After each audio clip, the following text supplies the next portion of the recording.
Hi everyone, Miss Ortiz here to read you Giraffes Can't Dance by Giles Andrae and Guy Parker-Rees.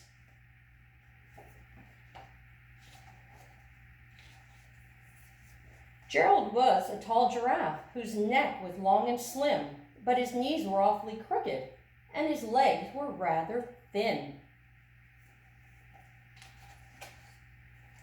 He was very good at standing still and munching shoots off trees, but when he tried to run around, he buckled at the knees. Now, every year in Africa, they hold the jungle dance, where every single animal turns up to skip and prance. And this year, when the day arrived, poor Gerald felt so sad, because when it came to dancing, he was really very bad.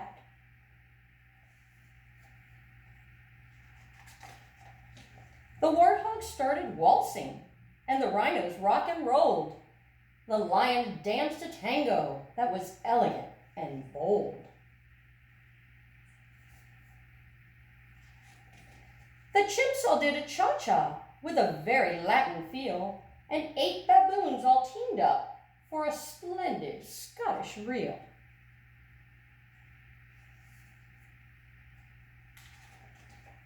Gerald swallowed bravely as he walked onto the floor, but the lion saw him coming and soon began to roar. "Hey, look at clumsy Gerald!" The lions all sneered. "Giraffes can't dance, you silly fool! Oh, Gerald, you're so weird!" Gerald simply froze up. He was rooted to the spot. "They're right," he thought. "I'm useless. Oh, I feel like such a clot." So he crept off from the dance floor and he started walking home. He never felt so sad before, so sad and so alone.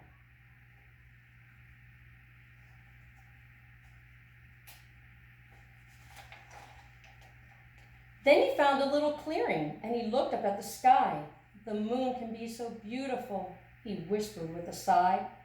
"Excuse me," coughed a cricket who'd seen Gerald earlier on, "but sometimes when you're different, you just need a different song."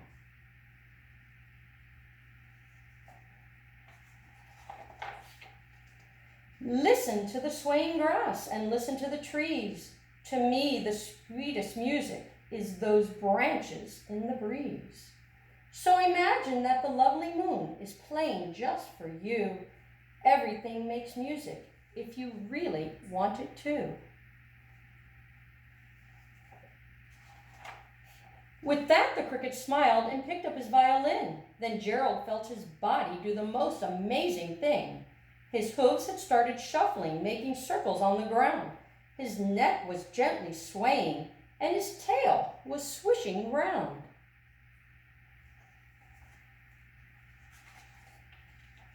He threw his arms out sideways and he swung them everywhere. And he did a backward somersault and leapt up in the air. Gerald felt so wonderful, his mouth was open wide. "I'm dancing, yes, I'm dancing, I'm dancing," Gerald cried.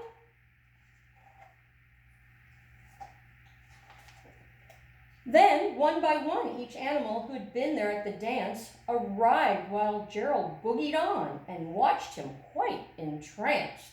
They shouted, "It's a miracle! We must be in a dream. Gerald's the best dancer that we've ever seen."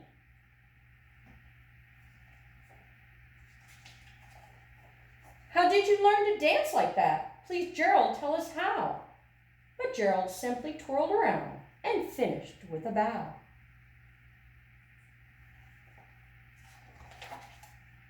Then he raised his head and looked up at the moon and stars above.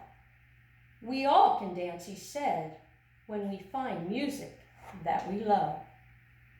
I hope during this time you find music that you love so you can dance like Gerald.